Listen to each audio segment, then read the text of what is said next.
Para dar início à nossa reunião da noite, vamos chamar a Angelina para que leia a página inicial. E logo em seguida chamaremos a nossa companheira Claudineia, que estará estreando hoje, como palestrante da noite.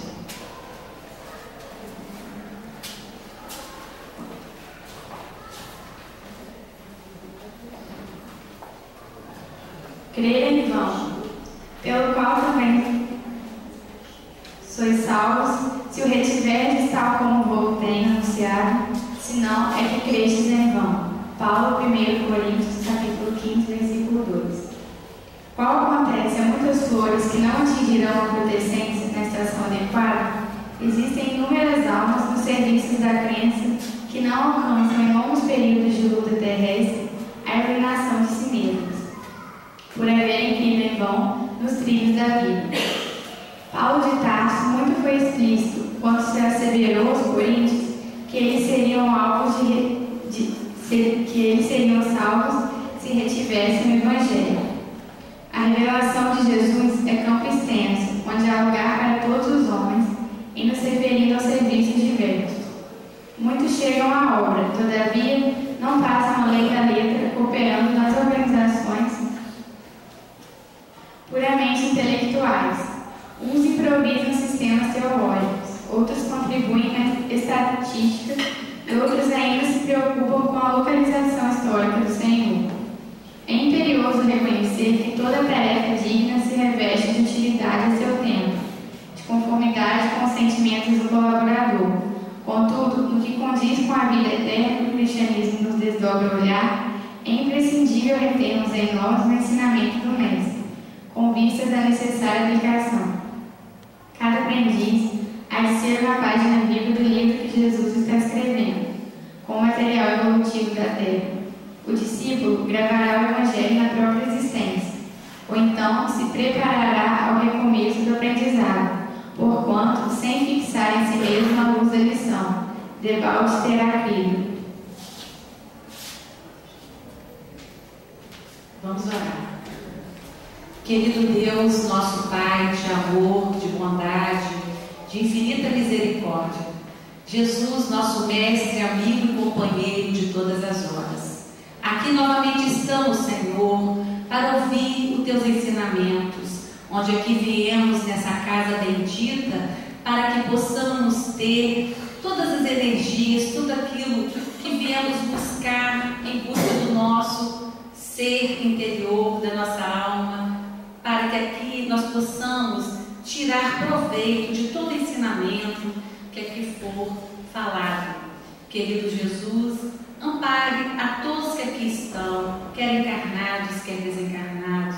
Ampare a nossa companheira nesta noite, que a espiritualidade amiga e companheira desta casa esteja presente junto a ela, para que ela possa fazer o melhor que ela puder em favor do teu Evangelho, onde as suas palavras possam ir de encontro às nossas necessidades. Querido Jesus, nos abençoe, nos protege, hoje e sempre. Que assim seja, graças a Deus.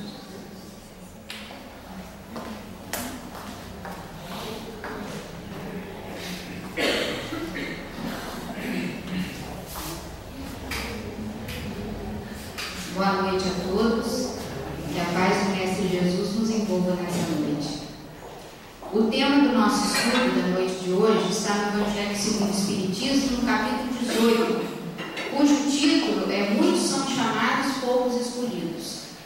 E a parte que me foi pedida para fazer o estudo está dos itens 6 a 9, cujo subtítulo é esse que eu coloquei abrindo o nosso estudo. Aqueles que dizem Senhor, Senhor, não entrarão todos no reino dos céus. Essas palavras são de Jesus. E ele completa essa frase dizendo, para completar o raciocínio, para nós entendermos o que Jesus quis dizer, ele completa dizendo: mas somente entrará aquele que faz a vontade do meu Pai que está nos céus. Então, para nós entendermos o que Jesus, por que Jesus disse isso, nós vamos observar o contexto histórico e religioso no qual Jesus vivia, há mais de 2000 anos, para a gente entender por que ele falou isso, Então eu dividi o estudo em duas partes. A primeira parte, para a gente entender direitinho, quando ele disse: aqueles que dizem Senhor, Senhor, não entrarão todos no reino dos céus. Por que ele disse isso? Então nós vamos lembrar que Jesus condenava com veemência as práticas meramente formalistas, os cultos exteriores, as cerimônias, os rituais, que eram as práticas adotadas pelos judeus naquela época, meramente formalistas, principalmente por um grupo que eram os fariseus. Por isso Jesus tanto citou os fariseus no Evangelho, e os criticava, e lembrava que eles estavam sendo hipócritas. Inclusive Jesus os chamou de sepulcros caiados. Por quê? Eles cuidavam muito da parte externa, dos rituais de purificação, se vestiam de branco, se adornavam, cumpriam os rituais do templo com todos os rigores, se esmeravam excessivamente em cumprir esses cultos exteriores. E, no entanto, se esqueciam do seu interior, que era o mais importante. Então, por isso Jesus falou assim. E Jesus, na segunda parte, ele completa: quem entrará então no reino dos céus? Ele nos dá a chave, nos dá a resposta. Somente entrará aquele que faz a vontade do meu Pai que está nos céus. E o que significa fazer a vontade do meu Pai que está nos céus? Jesus é muito claro nesse trecho, ele é muito objetivo, não deixa nenhuma dúvida. Então, entrará no reino dos céus. Para nós entrarmos no reino dos céus, nós temos que observar a lei divina. É uma questão de observância das leis divinas e não de filiação a esta ou aquela religião, instituição religiosa. Jesus não fundou nenhuma religião, nenhuma instituição religiosa. Seu evangelho não é monopólio de nenhuma instituição religiosa. Ele veio falar para toda a humanidade. A sua mensagem, seu evangelho, a boa nova, a boa notícia, foi para ser falada a toda a humanidade, sem restrição. Então vamos acompanhar então primeiro esse contexto histórico religioso no qual Jesus proferiu essas palavras. Antes da vinda do Cristo, à exceção dos hebreus, todos os povos eram idólatras e politeístas. Não foi à toa que Deus enviou a sua primeira mensagem ao povo hebreu, que já o povo já estava preparado para receber a mensagem, porque era um povo monoteísta, acreditava em um só Deus, ao contrário dos demais que eram politeístas, acreditavam em vários deuses, adoravam vários deuses. Os hebreus foram os primeiros que praticaram o monoteísmo. Foi a eles que Deus transmitiu sua lei através de Moisés. Então nós já sabemos disso, que Moisés foi a primeira revelação da lei divina. Os judeus, no entanto, repeliram a idolatria, mas negligenciaram a lei moral para se apegarem à prática mais fácil das formas exteriores. É aquilo que eu comentei no início. Os judeus estavam muito apegados às formas exteriores de culto, de rituais. Inclusive, eu destaquei alguns aqui. Haviam naquela época sacrifícios de aves e animais, as orações diárias em horas determinadas, banhos de purificação, jejuns, abstinências de todo tipo, obrigatoriedade de comparecimento às sinagogas ou ao templo, às festas especiais, pagamento do dízimo, infinidade de proibições. O sábado, por exemplo, que era considerado dia santo, não podia, ninguém podia trabalhar, fazer nada. Inclusive Jesus foi criticado porque curava os sábados, tem essa passagem no Evangelho. Então, os judeus, eles tinham uma prática religiosa que era totalmente voltada para o culto exterior.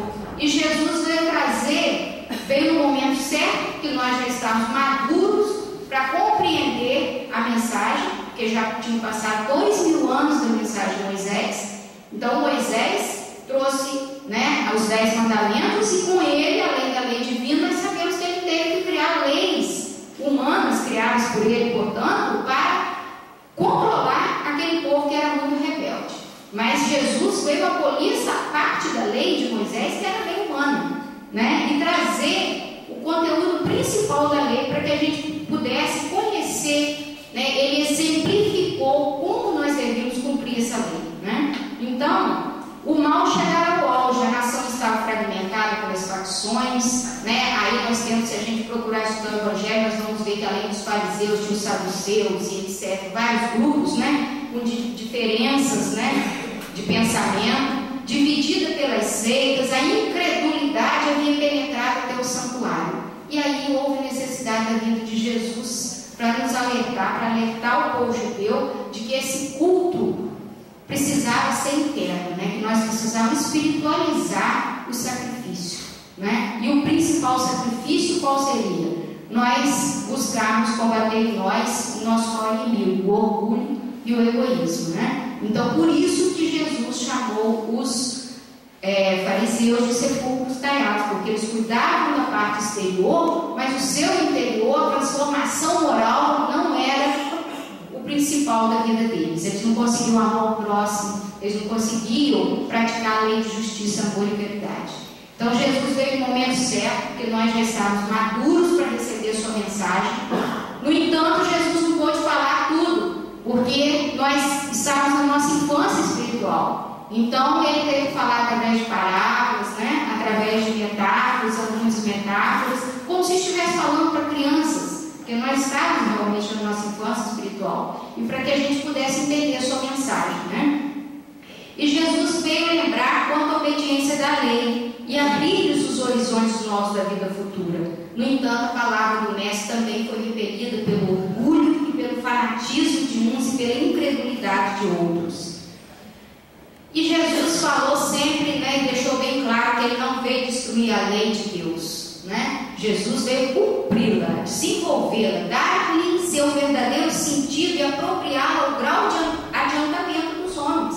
Porque da época de Moisés até Jesus já houve um progresso, houve evolução tanto intelectual quanto moral. Então nós precisamos aprender agora o verdadeiro significado da lei divina. E os ensinamentos de Jesus, por isso, constituem a base da sua doutrina, os princípios, o princípio dos deveres com Deus e para com o próximo. Então, quanto às leis de Moisés, a lei civil disciplinar, a parte humana da lei, ele as modificou profundamente, né? Então, nós estudando, a gente vai ver que o ensinamento de Jesus, ele vai abolir, nos desonerar de todas essas práticas que os judeus praticavam, né? Quanto ao culto externo, né? O culto externo, Jesus fala, isso não é necessário, o mais importante é o interior, a modificação interior. E ele veio resumir, né, os 10 mandamentos, né, trazidos por Moisés em um só mandamento, né? Amar a Deus acima de todas as coisas e ao próximo como a si mesmo. E dizendo, está aí toda a lei e os profetas. E Jesus coloca o segundo mandamento, amar o próximo como a si mesmo, como semelhante ao primeiro. Isso está lá no Evangelho. Por quê? Porque nós não conseguimos amar a Deus se nós não amamos o próximo.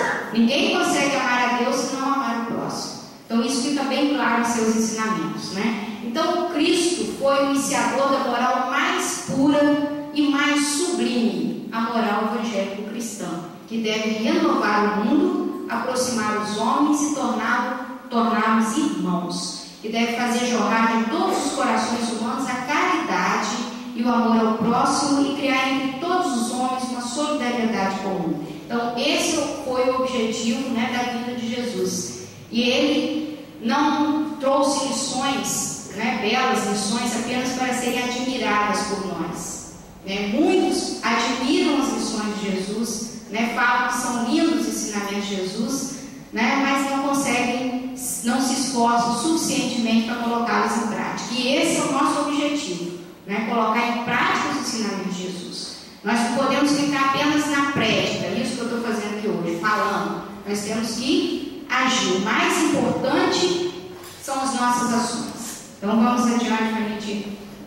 Quanto a essa parte dos cultos externos, no livro dos Espíritos, na questão 653, está muito claro. Deus prefere os que o adoram do fundo do coração, sinceramente fazendo bem e evitando o mal, e não os que o julgam honrado por meio de cerimônias que não os tornam melhores para amar os seus semelhantes. Está muito claro essa questão aqui que os Espíritos trazem para a gente, né? Então, não adianta cerimônia, não adianta ritual. Nós respeitamos todas as religiões e sabemos que muitos de nossos irmãos precisam ainda dos rituais. Nós devemos entender isso, porque facilita a conexão com a espiritualidade, né? A ligação com o divino. E isso tem ao ritual. O que Jesus nos alertou é que nós não podemos limitar a nossa religiosidade nas cerimônias e nos rituais. Isso que Jesus chamou a atenção. Então, o fato de nós termos ainda irmãos nossos em outras religiões que ainda tem cerimônias, rituais, esse tipo de liturgia, etc., isso não é um mal em si mesmo. Se ajuda a fazer essa ligação com Deus, que bom, que ótimo, mas não devemos recriminar. O importante é que a gente busque o quê? A espiritualidade. Se isso faz bem para algumas pessoas, não há nenhum mal nisso. Jesus não condenou isso. O que Jesus condenou é que nós ficássemos limitados apenas às práticas e aos cultos exteriores, não indo mais além, não buscando a nossa transformação moral, não buscando a prática da lei de Deus. E isso, por isso que nós estamos aqui, né? Então, nesse trecho do Evangelho que nós estamos falando hoje, analisando, né? Aqueles que dizem: Senhor, Senhor, não entrarão todos no reino dos céus, mas somente aquele que faz a vontade do meu Pai que está nos céus. Jesus foi muito claro, né? Usou de uma objetividade e nos advertiu sobre isso que eu acabei de falar, para que a gente não limite as práticas exteriores de devoção, para que a gente não fique limitado às práticas exteriores de devoção sem o sacrifício do nosso orgulho e do nosso egoísmo. Por que Jesus criticava tanto os fariseus? Porque eles cuidavam muito dessa parte exterior e não conseguiam amar o próximo, não conseguiam perdoar. Nós temos várias passagens do Evangelho que Jesus, ao contrário dos judeus, dos fariseus especificamente, né, ele demonstrou o tempo todo que indulgência, né, perdoar, ensinou a perdoar o tempo todo, né. Nós temos várias passagens. Então nós temos que nos virar no ensinamento de Jesus, que é o nosso modelo e o nosso guia, né. E o seu Evangelho deve ser o nosso roteiro de vida, se nós queremos realmente praticar a lei de Deus. Então, o que interessa, o que é mais importante na nossa vida é que nós sacrifiquemos nosso orgulho e egoísmo. O próprio livro dos Espíritos tem uma questão que fala que o orgulho e o egoísmo são as chagas da humanidade. Se nós não avançamos mais, se nós estamos aqui ainda repetindo velhas lições, como a música que o Gustavo cantou agora no finalzinho, é porque nós não aprendemos a amar como Jesus amou.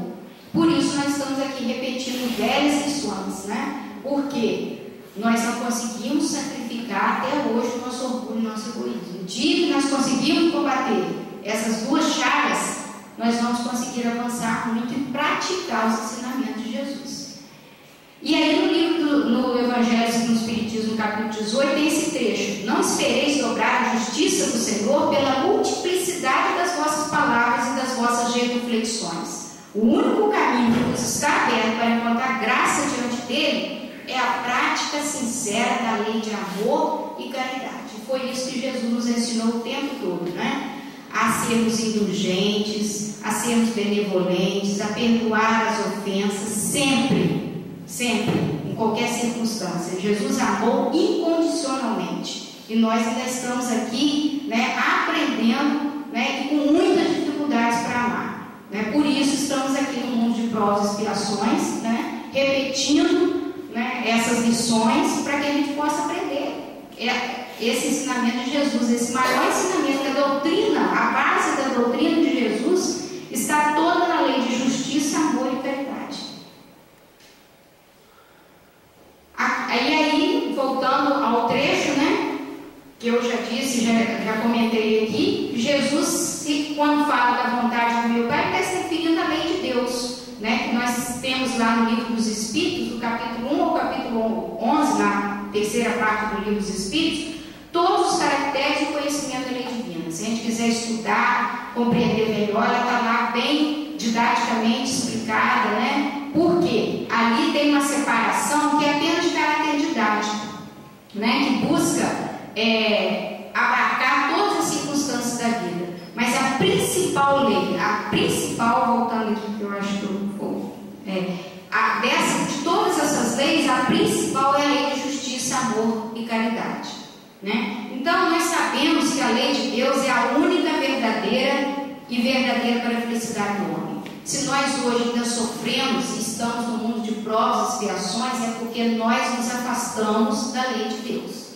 O sofrimento é consequência do afastamento da lei de Deus. Na medida que nós aprendemos a cumprir essa lei, nós vamos sendo cada dia mais felizes, alcançando a felicidade.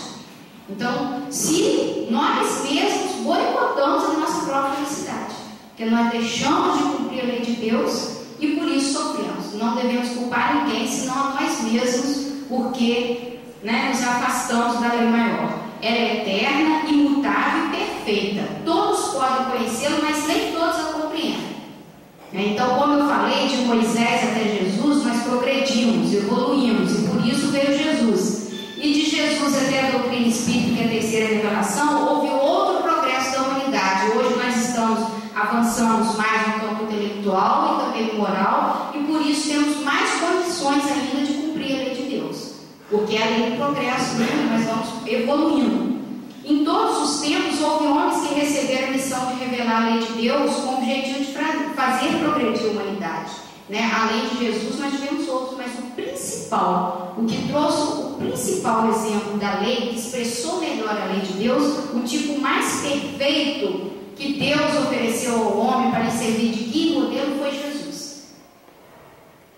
A doutrina de Jesus, que Jesus ensinou, é a mais pura expressão da lei de Deus. Então, se nós queremos cumprir a lei de Deus, onde nós devemos procurar aprender essa lei de Deus? No Evangelho, através dos ensinamentos de Jesus, porque é a mais pura expressão da lei de Deus. Jesus representa para o homem um tipo de perfeição moral que pode aspirar à humanidade terrena. Então, o nosso modelo e guia deve ser Jesus. A lei de Deus se acha inteiramente contida na máxima do amor ao próximo ensinado por Jesus. Essa máxima encerra todos os deveres recíprocos do homem. Então, se nós queremos cumprir com fidelidade a lei de Deus, nós temos que buscar os ensinamentos de Jesus, e buscar praticá-los, não só admirá-los. Não só ficar estudando, como a gente faz aqui na Casa Espírita. Nós estudamos, refletimos, isso ajuda a iluminar a nossa ideia e fortalecer a nossa fé. Mas isso não basta. Nós temos que transpor a Casa Espírita e no nosso cotidiano, levando esse conhecimento para a prática. Porque se a gente não pratica, a gente vai estar fazendo igual os fariseus. Nós vamos estar, na Casa Espírita não tem ritual, não tem liturgia, não tem cerimônias, tudo bem, não tem. Mas se a gente vem à Casa Espírita toda semana, participa dos estudos e de todas as atividades que tem aqui, e não buscamos melhorar, e não nos esforçamos para vencer o orgulho e o egoísmo em nós estamos fazendo como os fariseus, mesmo que aqui não tem rituais como em outras religiões. É sobre isso que nós temos que refletir. Eu estou indo à Casa Espírita porque depois, durante a minha semana, no decorrer da minha semana, na minha casa, com meus familiares, no meu ambiente de trabalho, no meu grupo social que eu frequento, eu estou buscando praticar os ensinamentos de Jesus? Ou eles estão só lá no Evangelho que eu pego para ler antes de dormir? É meu livro de cabeceira, mas eu só leio e não pratico nada daquilo que está ali. Na hora de perdoar, na hora de ser indulgente, na hora de ser benevolente para com todos, aí eu começo a recuar e dizer, não, Jesus, isso é para Jesus, Jesus é perfeito, eu ainda não sou. E aí a gente começa a arrumar desculpa para as nossas limitações, para as nossas imperfeições, porque nós não estamos muito aquém de Jesus. Realmente nós estamos muito aquém de Jesus. Mas nós não podemos nos limitar nas nossas, ficar limitados nas nossas deficiências, nas nossas dificuldades, porque assim a gente também não caminha, se a gente só olhar as dificuldades nossas, A lei, essa parte aqui eu vou até pular, que eu já até falei sobre ela, que a lei de justiça, de amor e de caridade é a mais importante. E é por ela que o homem pode progredir mais na vida espiritual, pois que ela a todas resume. Então, lá no Livro dos Espíritos, nós temos a lei do progresso, a lei de sociedade, a lei de reprodução, de destruição, todas as outras. Mas a lei de justiça, amor e caridade, ela sintetiza, ela abarca todas as outras leis. É por isso ela é a mais importante, por isso ela é a base da doutrina do Mestre Jesus, E o que é a justiça? É respeitar os direitos alheios, que nós temos ainda tanta dificuldade para fazer na atualidade, respeitar o direito do outro, enxergar no outro um irmão, né? Procurar agir com o outro como eu gostaria que agissem comigo. Nós pensamos sempre nos interesses pessoais, né? Nós nos achamos melhores que os outros, nós estamos acima dos demais, nós temos mais direitos, o outro não tem direito a nada. Não é assim? A maioria de nós ainda pensa assim. É o egoísmo, o orgulho, né, que prevalece em nossa sociedade. E quando muitas vezes a gente fala em cumprir e ser como Jesus, algumas pessoas nos criticam e falam que nós estamos delirando, que o mundo não consegue ainda agir dessa forma, que você está delirando, né? Então nós temos que parar para pensar o que nós estamos fazendo aqui na Casa Espírita, se nós realmente queremos colocar em prática esses ensinamentos de Jesus. E a justiça, o critério da verdadeira justiça que Jesus nos ensinou é querer para os outros aquilo que queremos para nós mesmos. Esse é o principal critério, né? E também o verdadeiro sentido do vocábulo caridade. Quando a gente fala de espiritismo, de espírita, as pessoas pensam logo na caridade. Todo mundo fala disso. E muitas pessoas, equivocadamente, pensam apenas na caridade material. Pensa que a casa espírita porque dá cesta básica, porque faz trabalho, né, de beneficente. Essa é a caridade somente. Quando a gente começa a estudar a doutrina, nós vemos que essa caridade é muito mais ampla e que o mais importante dessa caridade não é a parte material, é a caridade moral que Jesus nos ensinou. É a benevolência para com todos, a indulgência para com as imperfeições alheias e perdão das ofensas. Nós ouvimos isso aqui diariamente, né? Nossos estudos, nas palestras, né? Mas por que tem que ser falado? Porque isso aqui é a base da doutrina do mestre e do espiritismo também. E não só a caridade material. A caridade material é importante também, deve ser feita. Mas a mais importante é a caridade moral, que está descrita no Livro dos Espíritos, na questão 886. E Jesus nos ensinou, nos exemplificou, porque Jesus não foi um orador que ficou apenas falando, né? Dentro das sinagogas, pregando. Ele exemplificou, nos mostrou como praticar a lei através de exemplos, né? Lidando com as pessoas na sua vida prática. E o amor e a caridade, né? Amor é a base também da doutrina, né, de Jesus. Amor e caridade, porque quando eu sou benevolente para com todos, indulgente, e eu perdoo, eu estou amando, né? Eu estou praticando a caridade, a verdadeira caridade. E são complementos da lei de justiça, porque amar o próximo é fazer todo o bem ao nosso alcance, que desejaríamos a nós mesmos fosse feito. Tal o sentido da palavra de Jesus: amai-vos uns aos outros como irmãos. Se nós somos filhos do mesmo Pai, nós somos irmãos, né? E nós não conseguimos ainda nos amar como irmãos, né? Muitas vezes nem dentro da própria família, onde há laço de consanguinidade, a gente não consegue se amar, né? Mais difícil ainda, o amor que Jesus pregou deve ser pela família universal, né? Que todos nós somos filhos do mesmo Pai, né? E Jesus disse também para a gente amar os inimigos. Olha como Jesus vai além.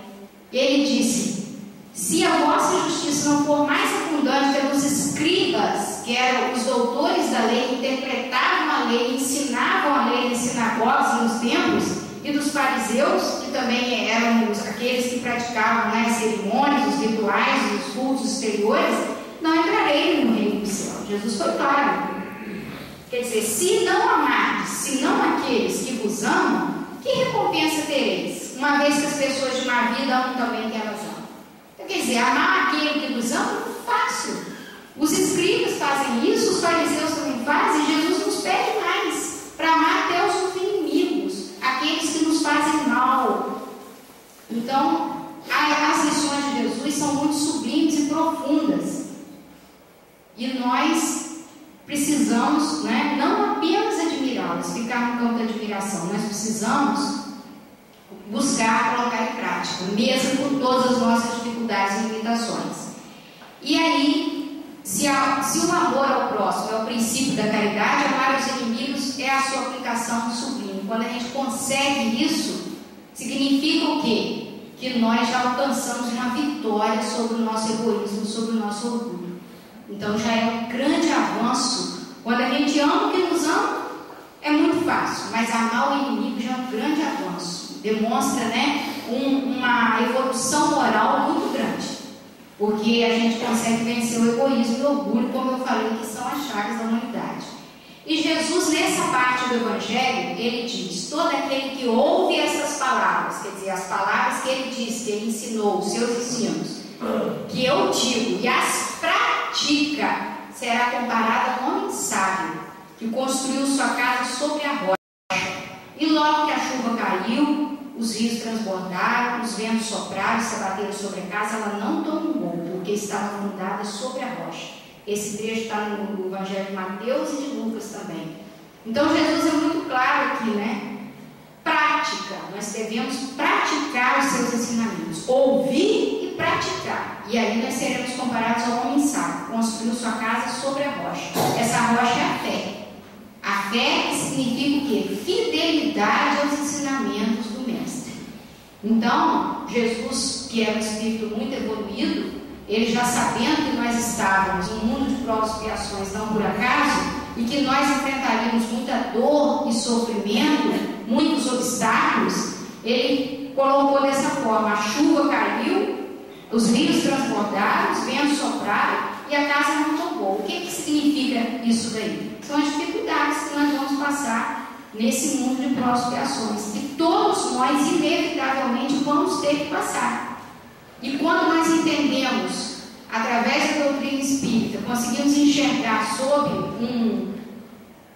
um prisma mais amplo, né? Um campo de visão mais amplo, mais amplamente o significado da vida, entendemos o mecanismo da vida, nós entendemos que essas dores, esse sofrimento, são necessários para o nosso aperfeiçoamento e só vão nos melhorar. E nós até agradecemos, nós passamos pelas dores, pelos sofrimentos com muito mais calma, com muito mais tranquilidade, com muito mais resignação, sem se revoltar, porque nós sabemos que é para o nosso bem, que nós vamos só melhorar e ganhar com isso. Vamos entender por que estamos aqui, a doutrina espírita nos explica, né? Por que estamos aqui, qual o objetivo da nossa existência, e assim nós passamos a dar um sentido para a nossa existência. E assim fica tudo mais fácil. E como disse Jesus, a casa sobre a rocha, mesmo com todas as dificuldades, nós vamos passar e não vamos, ruir, não vamos tombar. Nós vamos vencer porque estamos cumprindo, praticando a lei maior. E por que ainda temos tanta dificuldade de praticar os ensinamentos de Jesus? Se nós já conhecemos, nós já sabemos que já evoluímos da época de Jesus para cá, nós já evoluímos bastante, nós já temos o conhecimento da doutrina espírita que nos amplia, a nossa compreensão. Nós estudamos, nos aprofundamos, temos um desenvolvimento intelectual que nos facilita esse entendimento. E por que não o praticamos? Porque ainda somos orgulhosos e egoístas, como eu falei, as chagas da humanidade, porque não possuímos uma fé sincera e verdadeira. Nós não conseguimos ter uma fé inabalável, uma fé robusta, uma fé sincera e verdadeira. E nós sabemos que a fé é uma conquista do Espírito, O próprio Evangelho diz: a fé não se prescreve, a fé não se recomenda, se conquista, quando a gente quer, quando a gente se esforça para isso também, E adquirimos como? Colocando a nossa confiança em Deus mais do que em nós mesmos, porque sabemos que somos simples instrumentos da vontade de Deus e nada podemos sem Ele. A fé é preciso uma base, e essa base é inteligência. Para crer é preciso, sobretudo, compreender. Então, hoje, nós já podemos compreender melhor, através da revelação espírita, os ensinamentos de Jesus, a sua doutrina de amor, e por isso nós temos uma fé muito mais fortalecida, porque para que a gente possa realmente compreender, nós precisamos, para que a gente possa crer, acreditar, é preciso compreender, passar pela lógica, passar pela razão, senão fica muito difícil a gente acreditar numa fé que é uma fé dogmática, baseada em dogmas. Nós precisamos compreender, e a doutrina espírita nos explica por que as coisas são, nos leva à reflexão, e nós, através do nosso raciocínio, nós vamos compreendendo melhor a lei divina, através dos ensinamentos de Jesus, e por isso nós vamos fortalecendo a nossa fé, que passa a ser uma fé raciocinada. essa fé raciocinada, que se apoia em fatos e na lógica, não deixa nenhuma obscuridade, porque não há fé inabalável senão aquela que pode encarar a razão face a face em todas as épocas da humanidade. Então nós só podemos compreender aquilo que passa pelo nosso entendimento, pela lógica, pela razão, senão fica muito difícil a gente colocar em prática. Então hoje, nós que temos os conhecimentos trazidos pela doutrina espírita, temos muito mais facilidade de colocar em prática os ensinamentos de Jesus, porque nós compreendemos, e a nossa fé por isso está cada vez mais fortalecida.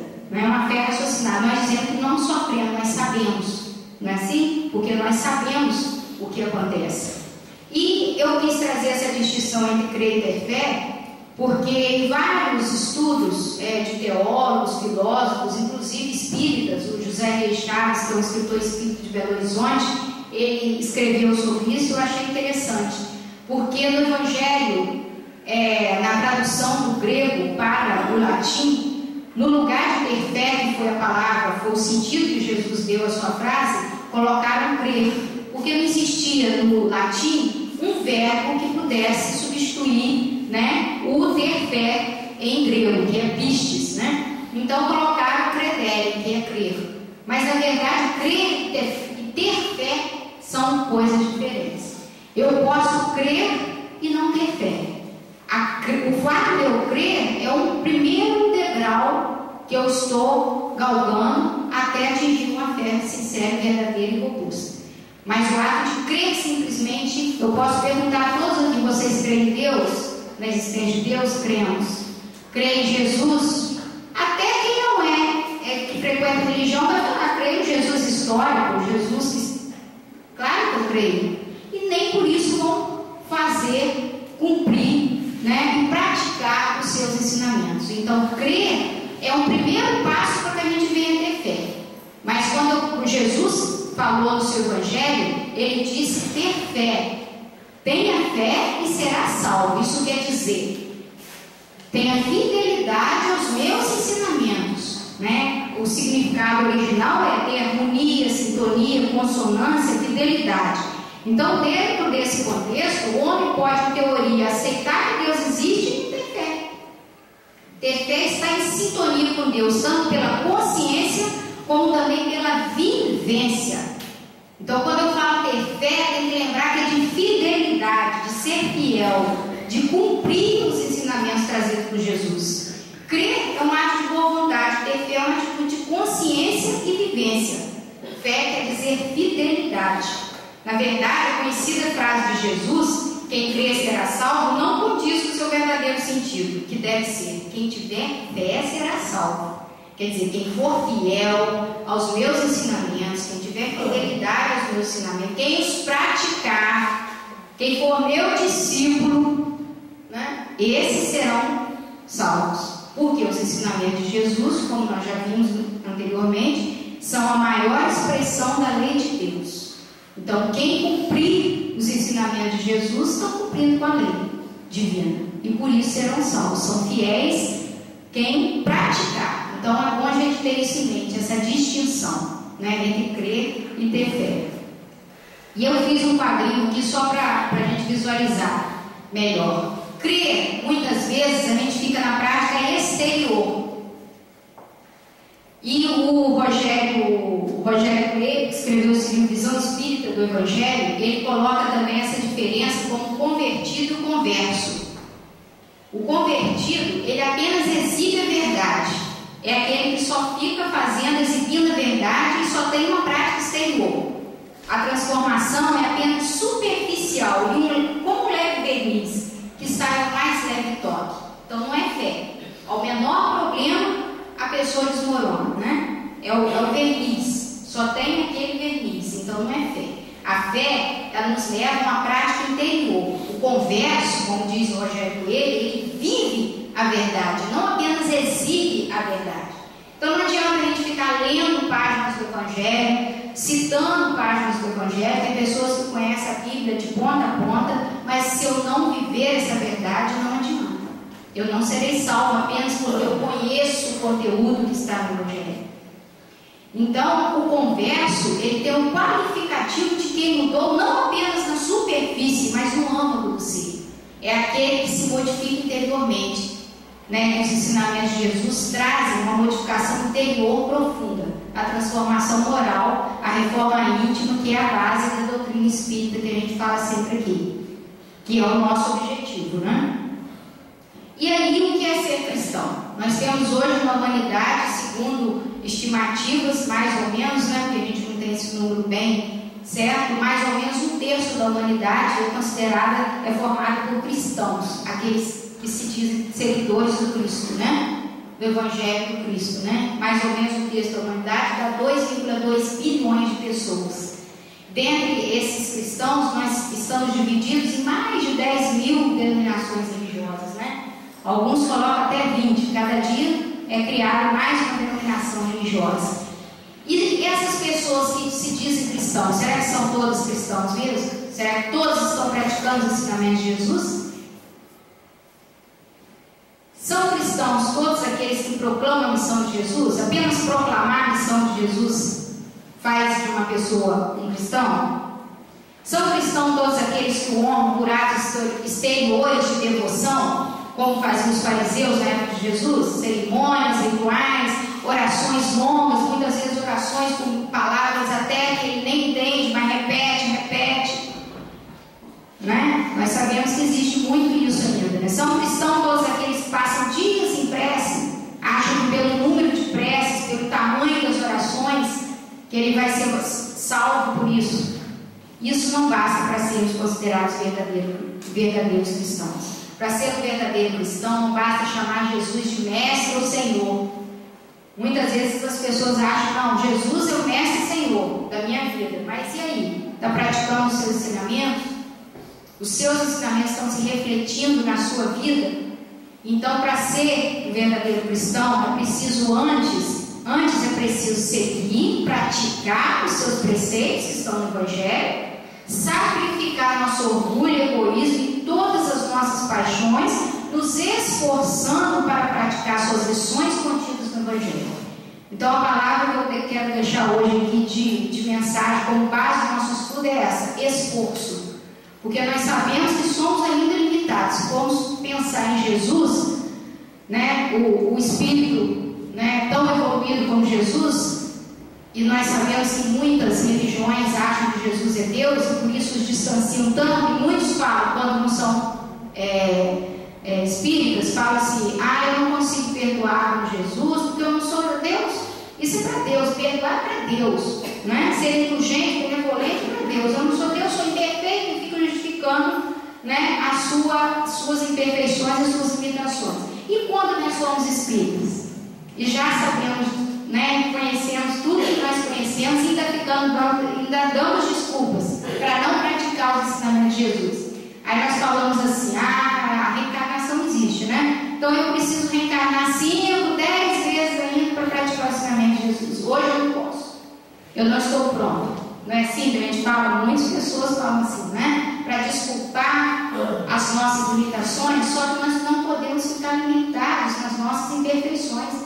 Jesus, há mais de 2.000 anos, trouxe as suas lições para serem praticadas para nós, imperfeitos.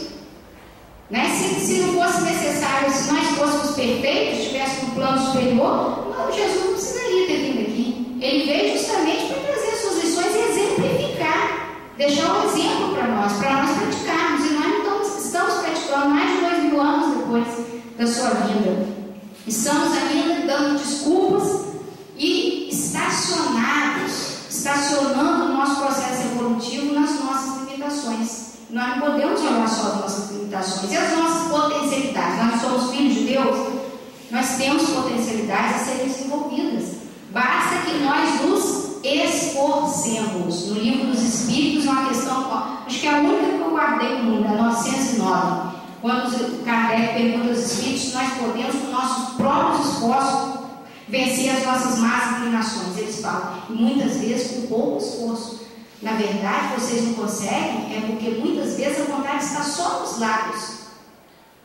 Então, muitas vezes a gente fala que quer vencer um vício, uma situação difícil na nossa vida, mas nós não nos esforçamos para isso.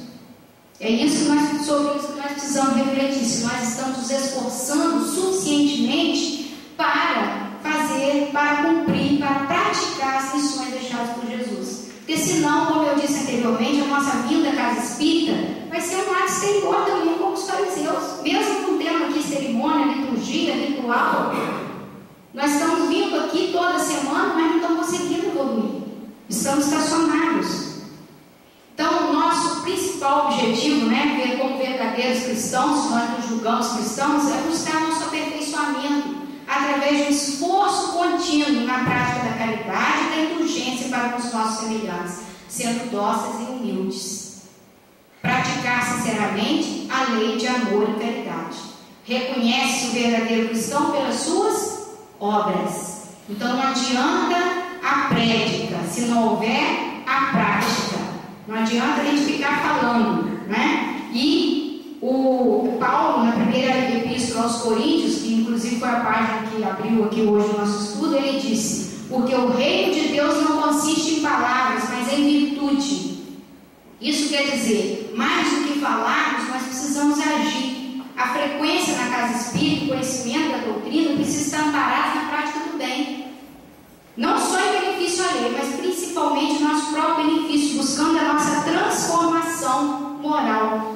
Evocar o nome dos mestres, o próprio Mestre Jesus, e o conhecimento adquirido aqui na casa espírita, porque nós temos grupos de estudos, nós ampliamos nosso conhecimento, serve para alavancar a nossa fé, mas para conquistarmos a paz e poder sermos mais felizes, a felicidade que nós queremos alcançar, somente com o desenvolvimento das nossas virtudes. Não adianta, então, palavras, estudos, leituras, que não se façam acompanhar de obras. E aqui nós colocamos o exemplo do Chico Xavier, que por acaso é espírita, mas podia ser de Madre Teresa de Calcutá, de qualquer outro. Nós temos cristãos, verdadeiramente cristãos em todas as religiões, não só no espiritismo, Para entrarmos no reino dos céus não basta levar o nome de cristão, portanto, É preciso, antes de tudo, como condição expressa, ter pureza de coração e praticar a lei segundo o Espírito, isto é, fora da caridade não há salvação.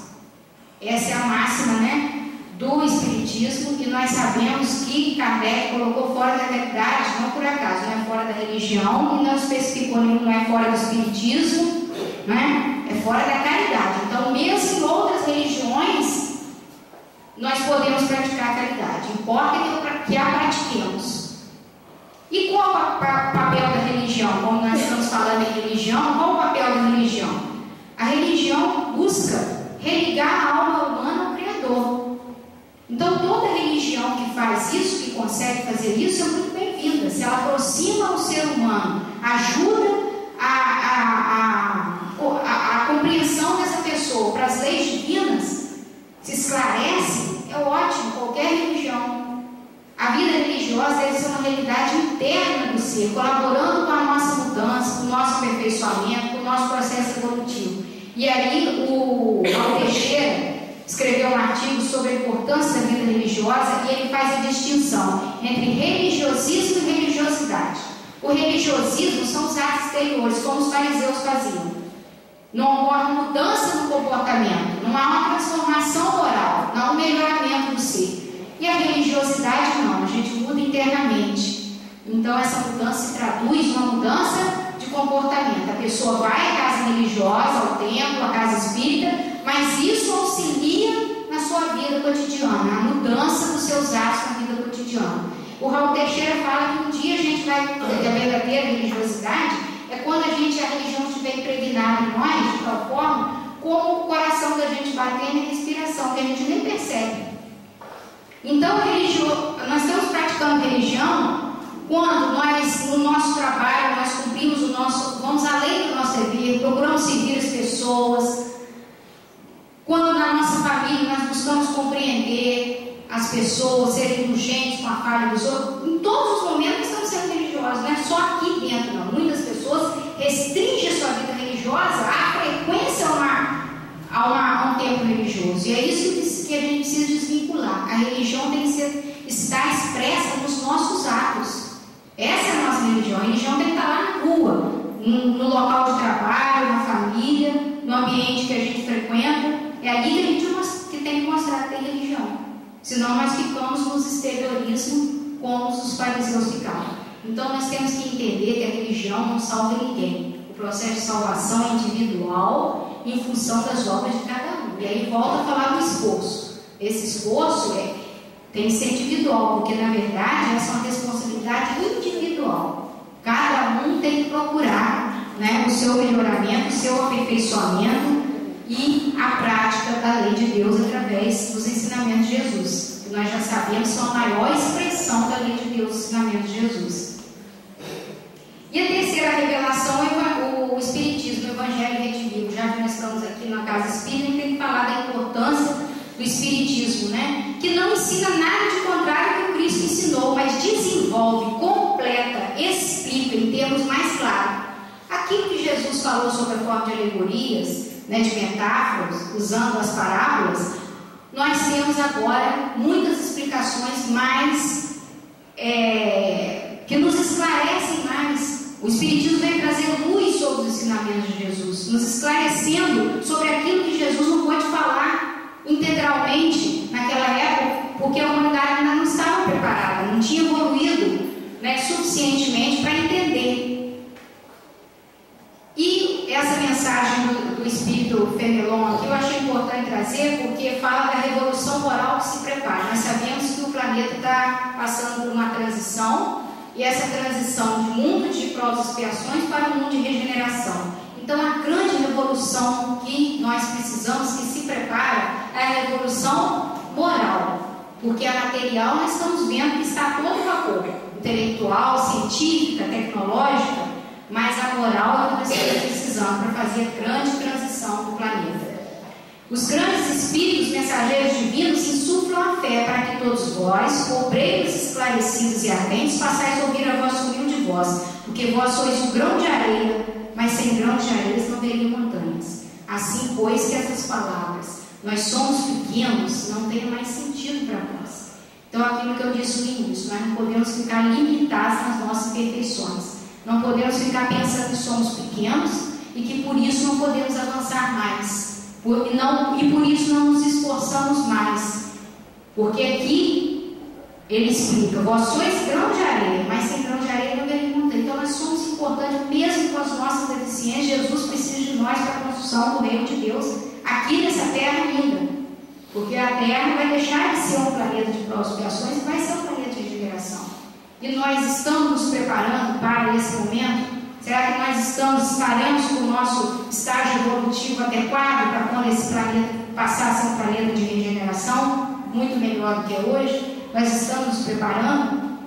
Então, a cada um a sua missão, a cada um seu trabalho. Então, nós temos uma missão, nós temos um trabalho a ser feito, né? Não podemos nos omitir, né? Mesmo ainda pequenos, mesmo ainda imperfeitos, mesmo ainda cheios de limitações, nós temos muito a fazer para a implantação do reino de Deus, né? E o Espiritismo bem compreendido, mas sobretudo bem sentido, ele nos conduz à prática da lei de justiça, amor e caridade. Facilita, porque a gente compreende, né? Não é aqui que a gente vai falar que a religião é perfeita, que é melhor que os outros, não é isso. Mas nos esclarece muito mais. E por isso eu disse, nós temos muito mais condição de praticar a lei de Deus, porque nós a compreendemos melhor.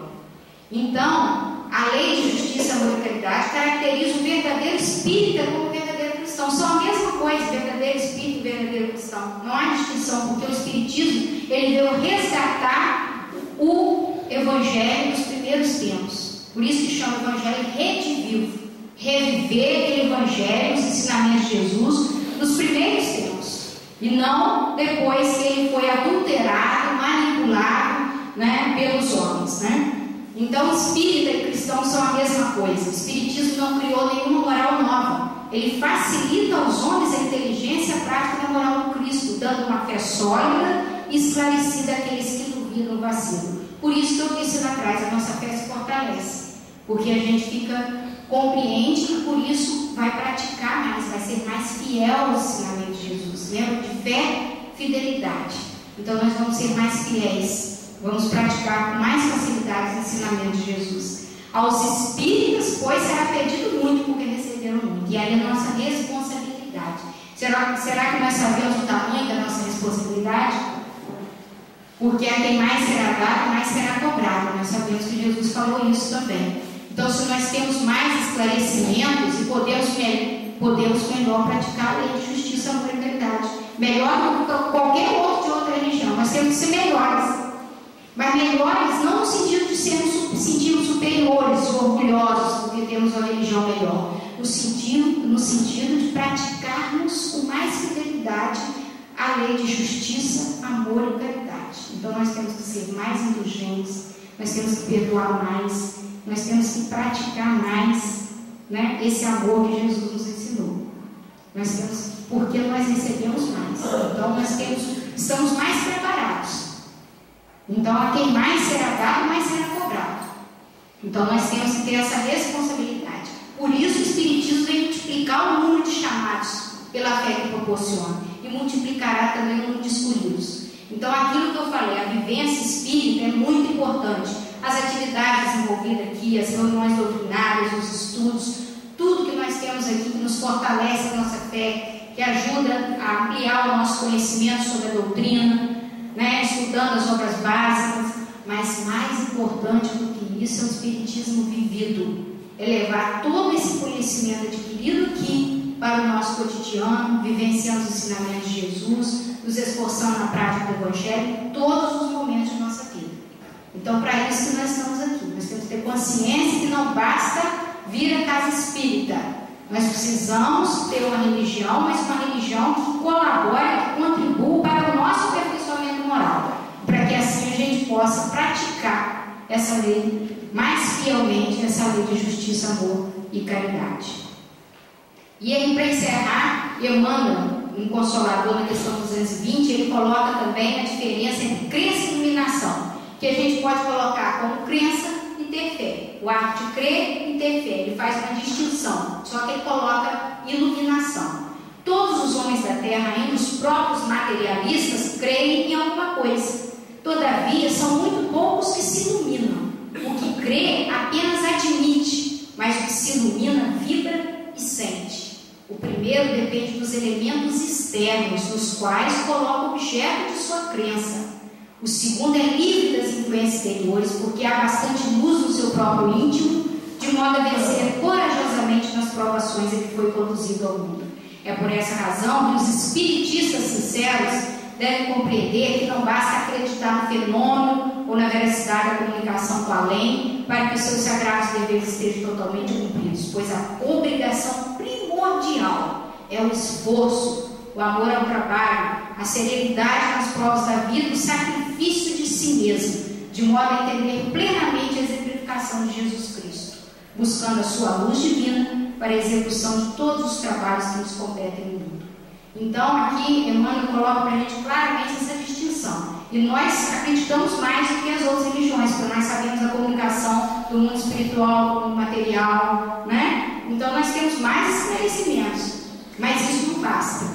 Se nós não nos esforçarmos, não tivermos amor ao trabalho, serenidade nas provas da vida, nos sacrificarmos do nosso orgulho, do nosso egoísmo, para entender plenamente o exemplo que Jesus nos deixou e praticar os seus ensinamentos.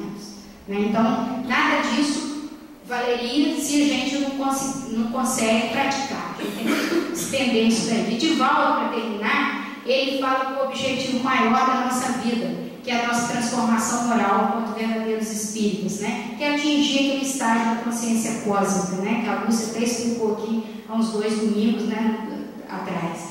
Consciência cósmica é o mesmo que Paulo dizendo: já não sou eu quem vive, mas o Cristo que vive em mim.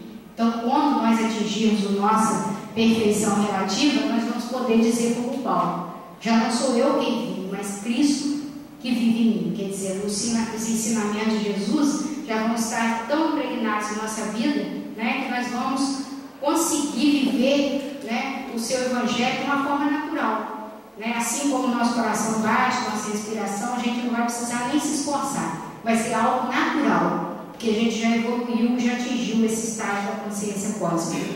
Então, eu quero deixar aqui a mensagem para todos, né, que a gente busque refletir sobre isso nessa noite.